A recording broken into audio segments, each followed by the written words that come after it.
नमस्कार मित्रों, आज हम बात करेंगे ब्रह्मा मुहूर्त और 21 दिवसीय ध्यान विधि के बारे में।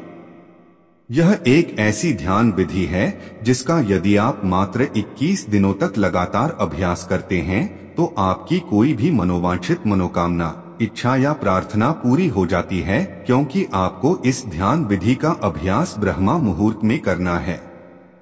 इसीलिए सबसे पहले हम ब्रह्मा मुहूर्त के विषय पर विस्तार से चर्चा करेंगे और फिर ध्यान विधि के बारे में बात करेंगे। ब्रह्मा मुहूर्त प्रातः काल के उस विशेष 1 घंटा 36 मिनट के समय को कहते हैं जो सुबह 4:24 बजे से लेकर 6 बजे तक रहता है।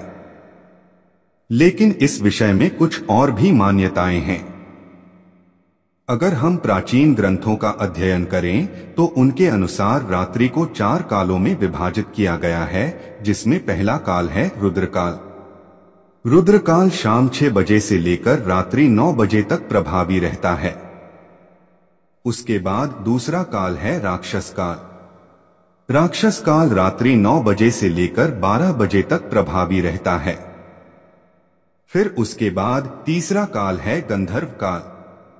गंधर्व काल रात्रि 12 बजे से लेकर भोर के 3 बजे तक प्रभावी रहता है। और फिर आता है चौथा काल, यानी कि जिसे अंतिम प्रहर भी कहा जाता है, वह है मनोहर काल। मनोहर काल भोर के 3 बजे से लेकर सुबह के 6 बजे तक प्रभावी रहता है। ब्रह्मा मुहूर्त के समय की जो मान्यताएं हैं वह मनोहर काल यानी कि 3 से 6 बजे के बीच में ही पड़ती हैं। हालांकि विभिन्न देशों में सूर्योदय के समय में भेद रहता है। अतः कोई एक निश्चित समय ब्रह्मा मुहूर्त का हर स्थान का एक ही नहीं बताया जा सकता। लेकिन यदि आप मनोहर काल के बीच में यानी भोर 3 बजे से लेकर सुबह 6 बजे के बीच में किसी भी समय जल्दी उठते हैं तो यह समय अमृत वेला यानी ब्रह्मा मुहूर्त का समय ही माना जाएगा।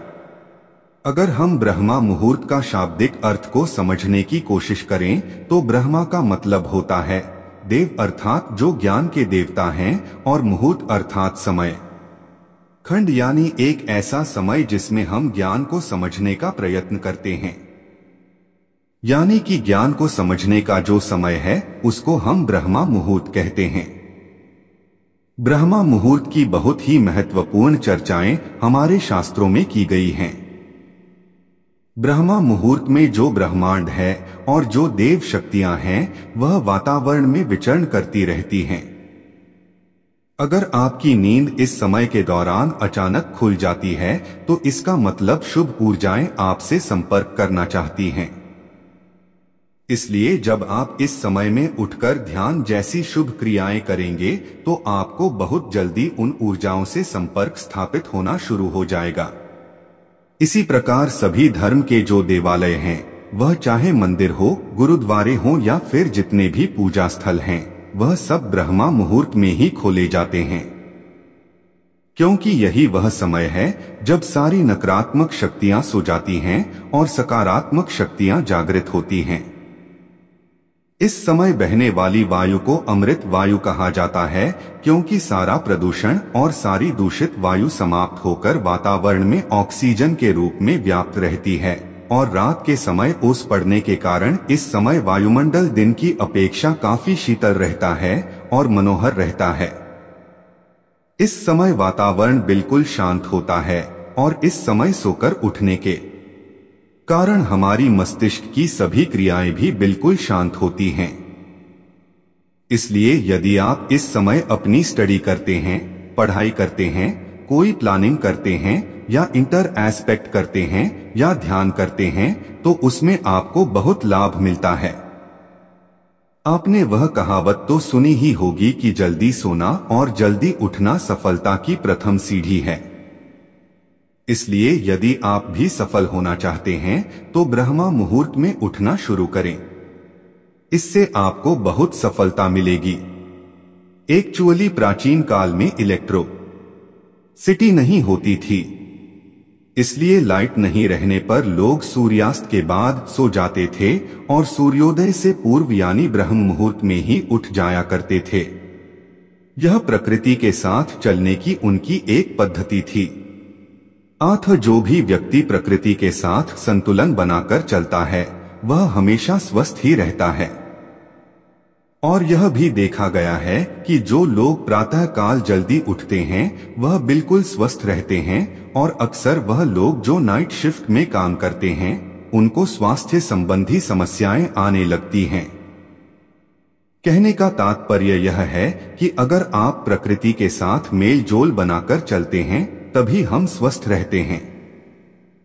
लेकिन अगर हम प्रकृति के खिलाफ चलना शुरू हो जाएं, तो हमें शारीरिक रूप और मानसिक रूप से समस्याएं आनी शुरू हो जाती हैं। मित्रों, अब तक आप समझ चुके होंगे कि ब्रह्मा मुहूर्त क्या है और इसका महत्व क्या है। अब हम बात करते हैं 21 दिवसीय ध्यान विधि के बारे में। सबको मालूम है कि प्रातः काल का समय ध्यान के लिए सर्वश्रेष्ठ समय होता है। इसलिए आज हम एक ऐसी ध्यान विधि की बात करेंगे जो विशेषकर ब्रह्मा मुहूर्त में ही की जाती है। यदि आप इस विधि को निरंतर 21 दिनों तक केवल 10 मिनट की अवधि तक हर रोज इसका अभ्यास करते हैं तो इन 21 दिनों के भीतर भीतर ही आपको इस विधि का रिजल्ट मिलने लग जाएगा। यह विधि विशेष रूप से आपकी कोई इच्छा, कोई मनोकामना अथवा आपकी कोई प्रार्थना जिसको आप पूरा करना चाहते हैं उसके लिए है। इससे पहले कि हम इस विधि पर पूरी बात करें, थोड़ी सावधानी रखनी जरूरी है। जैसे कि ऐसे लोग जिनको हृदय से संबंधित कोई कष्ट है, हृदय से संबंधित कोई बीमारी है, या जिनको रक्तचाप की समस्या, ब्लड प्रेशर की समस्या रहती है, वह इस विधि का अभ्यास न करें।